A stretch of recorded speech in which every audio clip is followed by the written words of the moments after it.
congratulations on putting together this record-breaking evening for the party. Well, I will be honest in saying that I am a little bit relieved and glad that my election got over with last year. But we've got an awful lot of elections to focus on this year. From the courthouse to the White House, there is so much at stake. And when you think about maintaining the progress that has lifted our city up to new heights in recent years, we know that it can't happen without good partners and good leaders at every single level of government. And we have with us tonight somebody who has set an example of leadership at every level of government. Many of you came to know him as a national figure when he stood up to run for President of the United States. And just think of how much better our country would be if all candidates for president conducted themselves with the constructive, thoughtful, classy attitude and substance that Martin O'Malley brought to the presidential race. But before he was a presidential candidate, and before he took to the roads of the country letting everybody know why it's so important to elect Hillary Clinton as our next president of the United States, he was a governor, a very successful governor. I'm sure Governor Kernan would agree, ex-mayors make wonderful governors. He was called the best manager in government of his time. And his combination of thoughtfulness, pragmatism, and principle delivered extraordinary gains for progressive goals in the state of Maryland. Raising the minimum wage to $10.10. We know a thing or two about how important that is.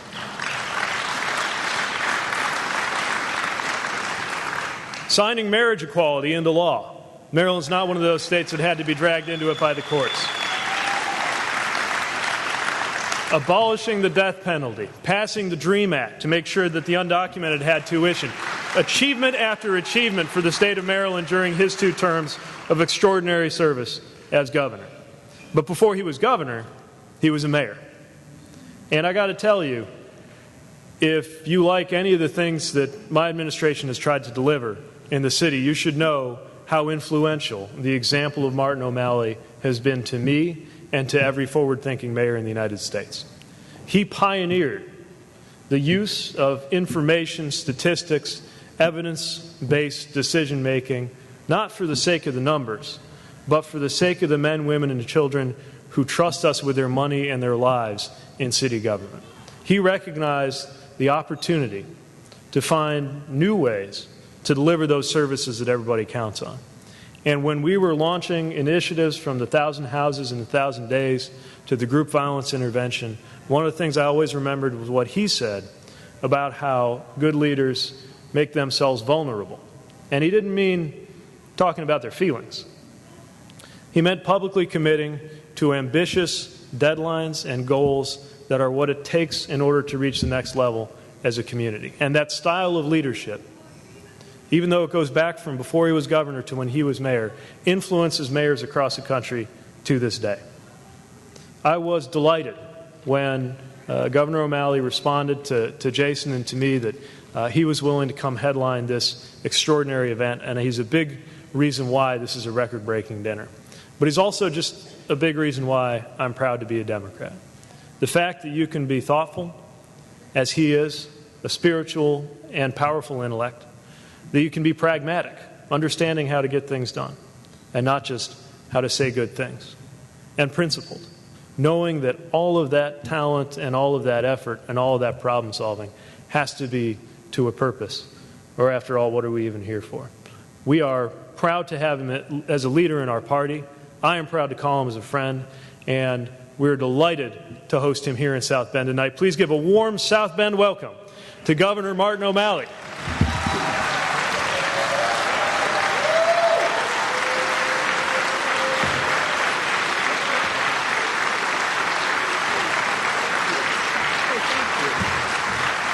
Thank you very, very much. Let's give it up for Mayor Pete Buttigieg, ladies and gentlemen. One of the great mayors in the United States of America. I had so much fun today, Mayor, riding around your city with you. and seeing the genuine passion you have for your people and for your work. And man, you inspire me every day. So thank you for showing all of us what leadership can do for a city. I understand that just back in 2010, some national publication was talking about how South Bend is a dying city. Well, South Bend's not dying anymore, is it?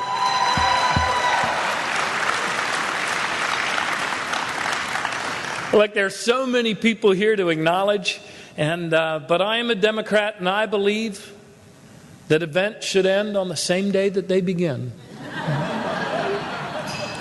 But it is great to be with all of you. There is an energy in this room. Let's give it up for all of the hard-working people who have served us here tonight.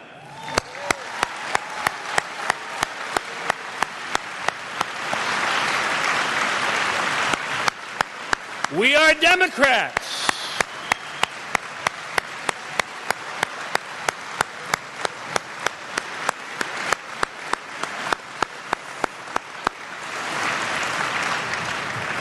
Very kind woman who got me a beer at the bar said to me as I put $1 in the tip jar, she said, "You don't need to do that." I said, "I know I don't, but I'm a Democrat."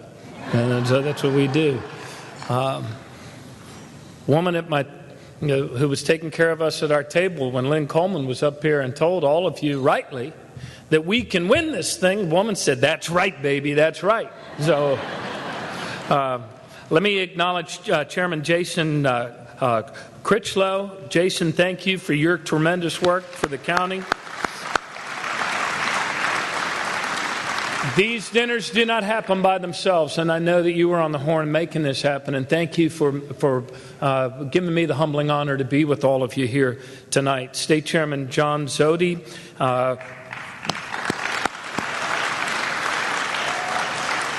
Representative Christina Hale. I think she's going to make a great lieutenant governor. And Superintendent Glenda Ritz. I can't believe you all elect your state school superintendent. That's great. You know, in our state, we made our schools #1 in America for 5 years in a row. And we didn't do it by declaring teachers our enemies. We did it by treating them as professionals and giving our kids a better future.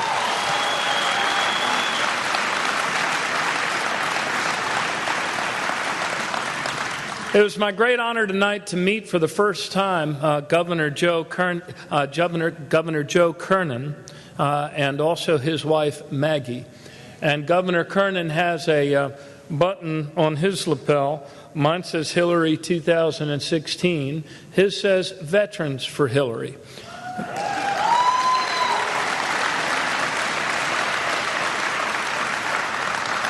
Governor, thank you for your leadership.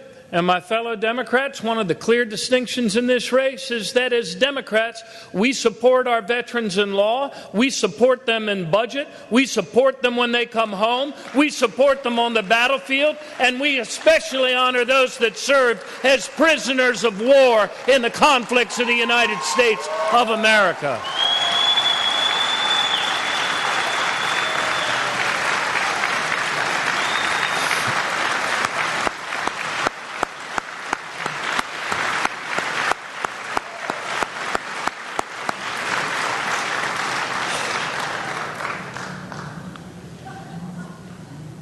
You know, when I came into the airport today, I was very mindful of my good fortune at having been born to a woman who herself was born in Indiana. And that is my mom, Barbara O'Malley, who goes to work every day in the United States Senate answering phones. And from 1951 to 1953 was one of 2 young Democrat National Committee people that you guys elected to send to Washington to represent you. And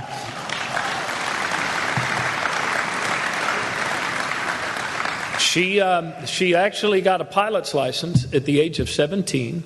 She and her mom double-teamed her dad and got the lessons. So in World War II, my mom defended the coastline of Fort Wayne, Indiana from German U-boat incursions.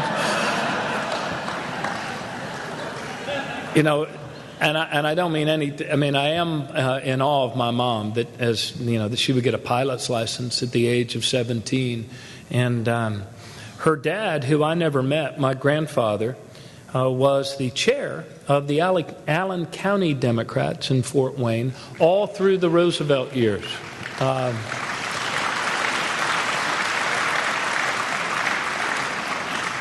And in fact, one of my prized possessions, is a picture of my grandfather standing right behind FDR in that last campaign when he came through Fort Wayne and made that stop there.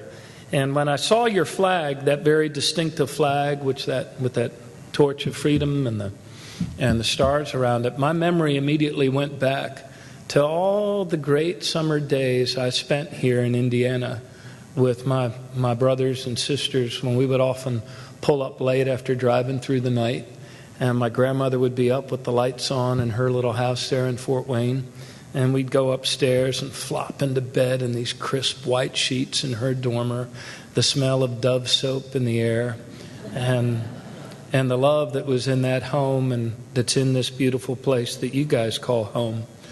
Our parents and grandparents understood something very, very clearly, that it's important, I think, especially in this election year, for us to summon forward. And it is that the stronger we make our country, the more our country can give back to us and can give back to our children and grandchildren. In fact, no people ever gave their children a future with more opportunity by making their country weaker. And so it is with us. And who's your Democrats? I have good news for you. Turn to the neighbor to your right and tell him he has good news for us. Go ahead, do it. Now turn to your neighbor to the left and tell him he has good news for us. Go ahead, do it. And here is the good news. Thanks to the hard work of Democrats, business owners, labor working together since the Bush recession hit, and thanks to our President Barack Obama, we have created 78 months in a row of positive job growth.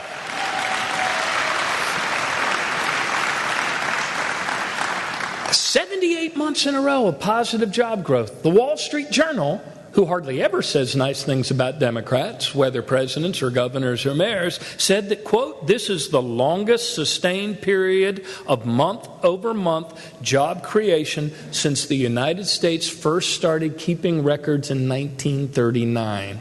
And President Obama deserves greater credit for what he's done for our country. And here's the other good news.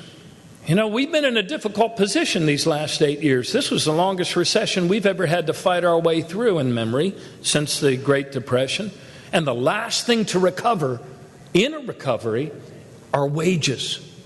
So our country was doing better.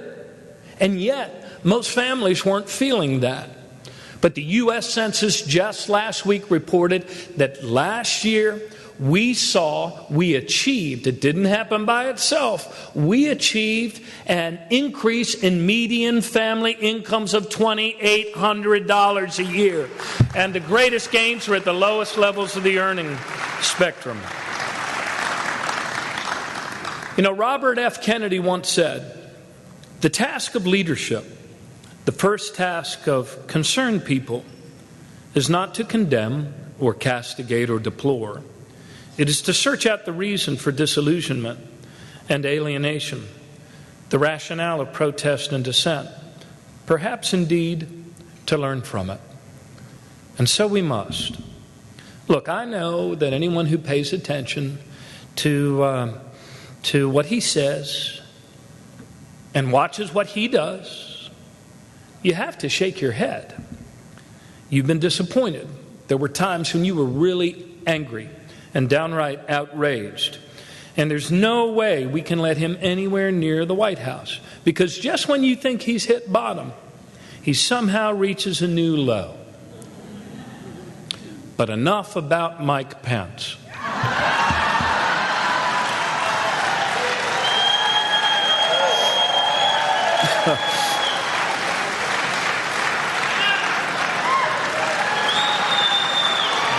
I'm just getting going. Did you watch the debate the other night?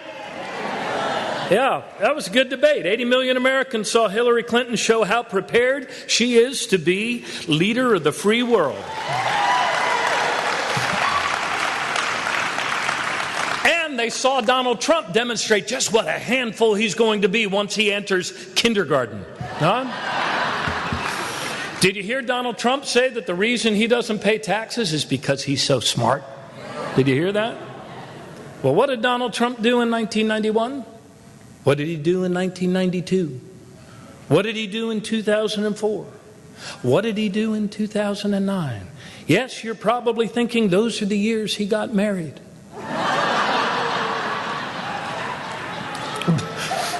But no, those are the years he declared bankruptcy and then did it again and again and again. He is a serial bankruptcy artist.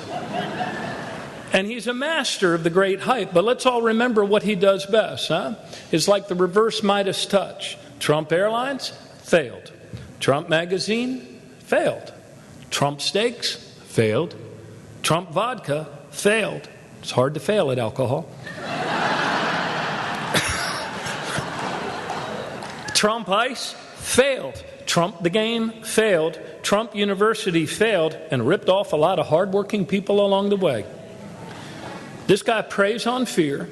He feeds off of political division and ancient hates. He tells us America's greatness is being robbed from us by ethnic minorities or religious minorities.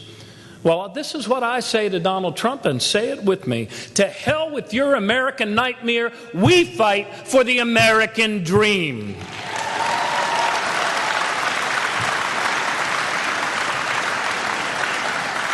Look around this room. Look at the good people who are your neighbors. America is already great, and we have the ability to make her greater still. And now we need to fight for her. And there are real Democratic opportunities in Indiana this year, aren't there? John Gregg and Christina Hale will bring Hoosier values back to your governor's office.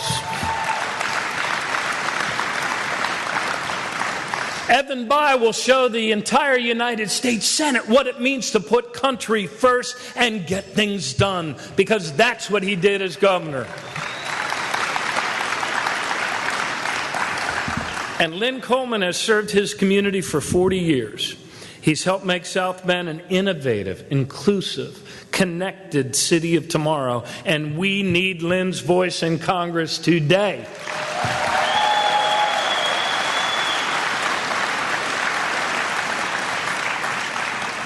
And for some of us, there is no easier decision than the top one. Clinton and Kaine will make us stronger together as a nation.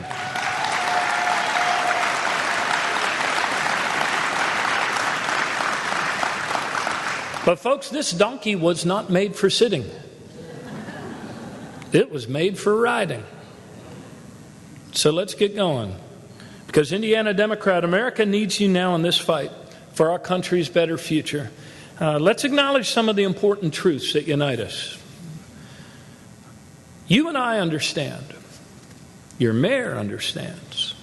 Hillary Clinton understands that our economy is not money.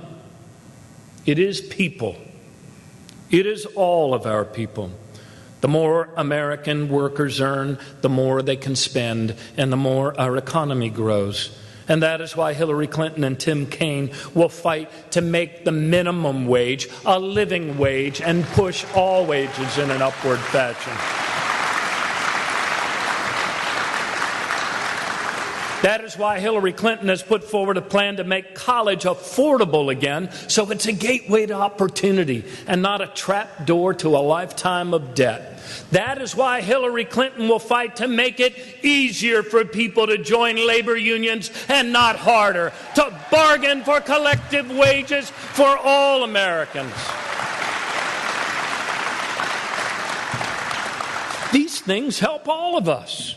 And not too long ago, Democrats and Republicans alike used to vote for common sense, economic, mainstream actions like raising the minimum wage, paying overtime pay for overtime work, expanding Social Security, retirement with dignity, not retirement into poverty. These are the choices that will make wages rise again. Equal pay for equal work for men and women. Because when women succeed, America succeeds.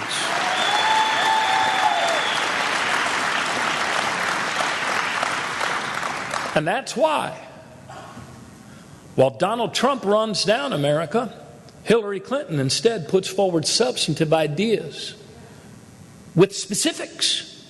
Proposals like making the biggest investment in infrastructure that we have made as a nation since Dwight Eisenhower was president. Because she believes what we believe, that we're stronger together in an economy that works for everyone. No family that works hard and plays by the rules should have to raise their children in poverty, right? We're Americans. We make our own future, not time or chance. We make our own destiny. And nothing works very well in America unless everyone who works hard can get ahead, right? Let me say this. In solidarity with our brothers and sisters in the United Auto Workers here in South Bend, we stand with you because you stand for American workers.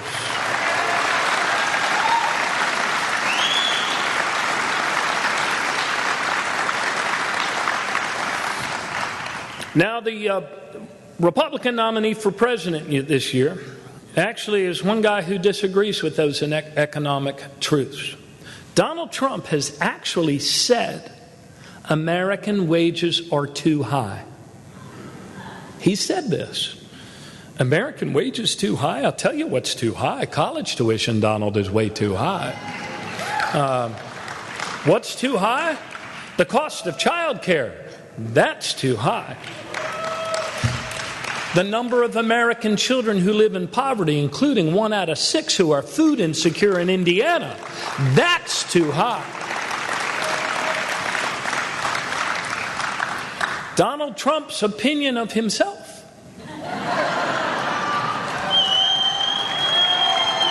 That's way too high. Wages, Donald Trump, are actually too low. The more our workers earn, the more our workers spend, the more our economy grows. And while you might believe that serial bankruptcy is a good business strategy, as Americans, we know, in the words of the great Paul Wellstone, that we all do better when we're all doing better. And thanks to President Obama's hard work, we are all doing better.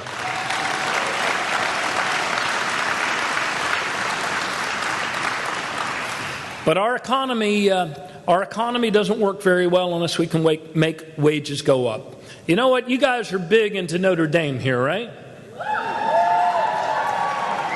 Did you ever see a winning Notre Dame football team leave the field after halftime? We're at halftime, folks. We've made our country stronger and better, but we're not about to leave this field. We're going to win because American families are going to win. We're going to win because workers are going to win. We're going to win because we're going to make wages go up again by electing Hillary Clinton, the next president of the United States.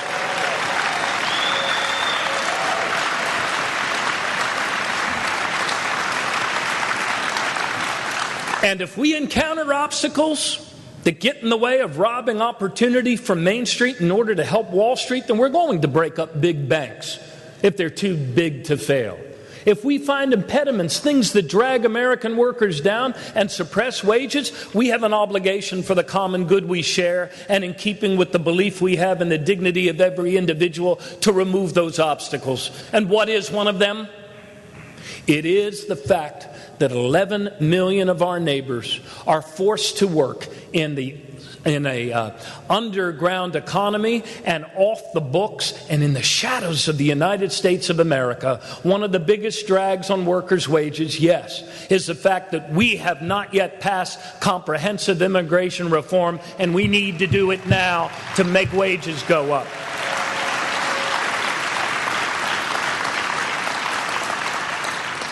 Like so many of you here, my parents, my great-grandparents, came from another place. Their first language was not English. One side were German. They were the ones that settled here in Fort Wayne. And the others were Irish. So yeah, that means I'm like part German and I'm part Irish, which means that I like to give orders and I don't like to take them.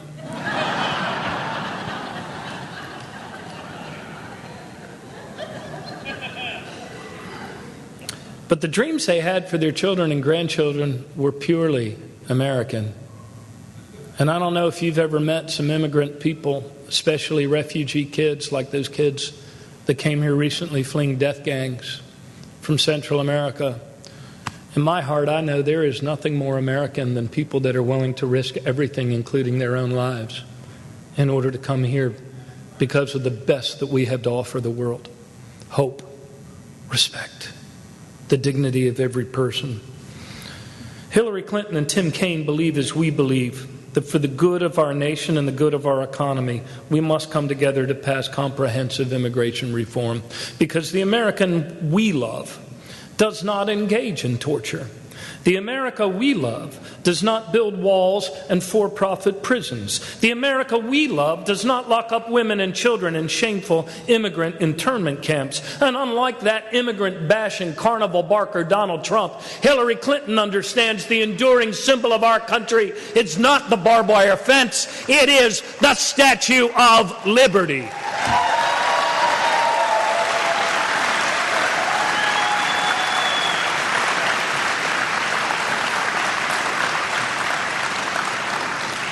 Yes, we face big challenges, but they're not bigger than us. We face daunting threats, like climate change, but we're not going to make it go away by declaring it a hoax like Donald Trump does.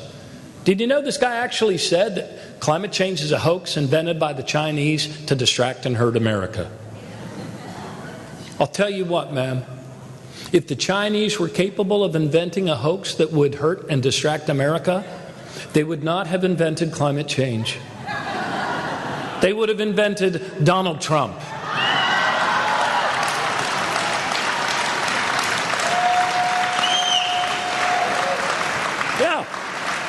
Yeah, climate change is real.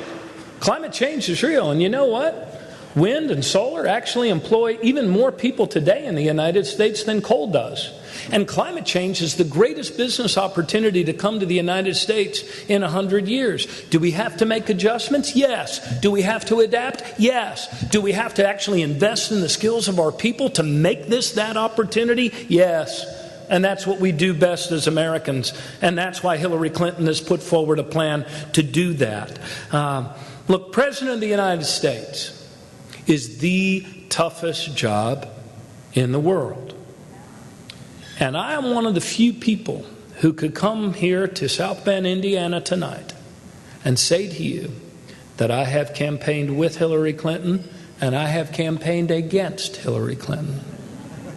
And Hillary Clinton is one tough person for one tough job.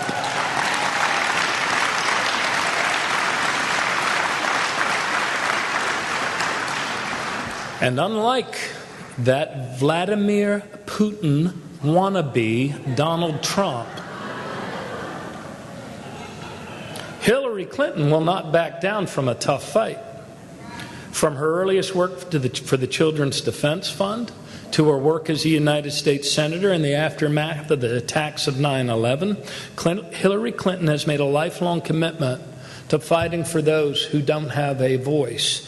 She immersed herself in the work of the Senate for farmers, small business people, that series of little battles that actually improves lives. And while Donald Trump was learning his foreign policy from watching television, Hillary Clinton was traveling the world, brokering peace deals, ceasefires, negotiating for the release of hostages. And now it's time for us to come together and fight for the one tough leader who is ready on day one to be commander-in-chief. You all saw the debate. That person is Hillary Clinton, and our country needs us to get behind her.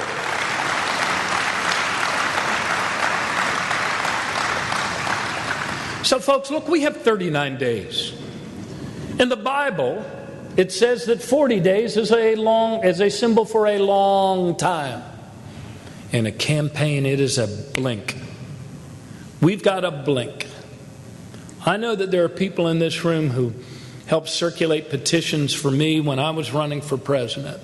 And I know that there are those here who are veterans of many tough conflicts. I know we have the college Democrats in the back who have been phone banking nonstop.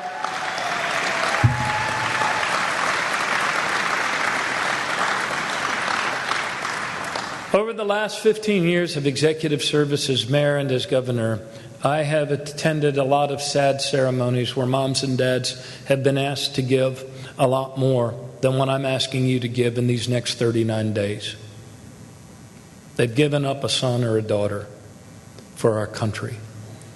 We have the ability here, folks, to point our country forward out of a very angry and polarized time. And it just requires that we engage, that we understand that for all of the technology and campaigns, it all comes down to us talking to each other as human beings again. Look, I know that anger is the political fashion of our day, fear the modus operandi. But anger never fed a hungry kid. And anger never protected a family's home or sent a kid to college. Anger never built a great republic. I'm not angry. But I am concerned, and I think you are too. I'm concerned for our country, the country that we love. I'm concerned that we've lost sight of the dignity of every individual person. I'm concerned that we've lost sight of the common good that we share, and that we've come to doubt the truth that makes us so very strong in the eyes of the rest of the world. The truth that there is more that unites us than divides us. The truth that our diversity is our greatest strength. And the truth that America's best days are actually still ahead of us. The truth that we're stronger together. We have to shake ourselves free of the old economic myth that no longer serves our common good. We have work to do. And to our neighbors who have fallen into the fog of Trump, our job is to call them back. Call them back to the table of our democracy. Breaking the kitchen table doesn't put more food on it. Call them back to the table of our democracy. Call them home to the work that we can only do together. There are a lot of people fearful about our children's future and still grieving what we've lost. Yes, we've been hurt. We've been let down. Short-sighted trade deals that we were too quick to enter into and not strong enough to enforce. Hurt by a Congress that kowtows too often to the self-dealing greed of Wall Street. But we need a strong leader now. One of the byproducts of experience comes from the mistakes made, being able to learn from them. We've never held ourselves out to be a perfect country, but we do believe we're enlightened enough to learn from our mistakes. And so too do strong and tough and good leaders. We have the candidate who has never backed down from a tough fight. And we have a candidate who people know cares. We have a candidate who's given her life's work to advancing our common good. And so did Donald Trump. Over these next 39 days, this man who has hijacked the once proud party of Abraham Lincoln. And let's, along these next 30 days, continue to keep enough space in our heart and enough openness for our country to hope that the Republican Party soon recovers its own soul, because this eagle flies a lot better when its left and its right wings are both flapping, right?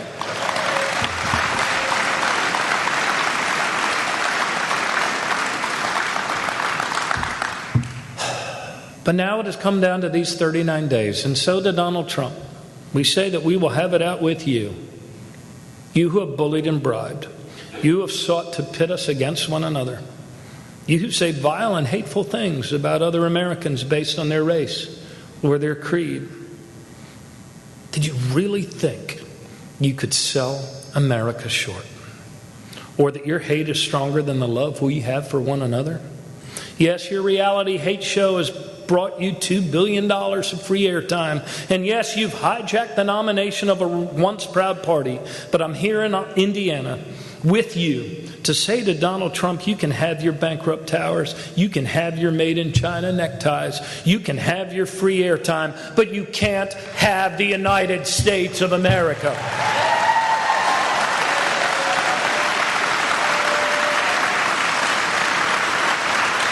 As Abraham Lincoln, who was bred and buttered in Indiana, said, elections belong to the people. And now is our time to stand up for one another, stand up for our shared promise, stand up for the goodness and the hope in every American heart. It's time to put a racist bully in his place and a tough woman in hers. The White House, Hillary Clinton, Tim Kaine, forward, together, stronger together. God bless you, Indiana. Make history and make America's future.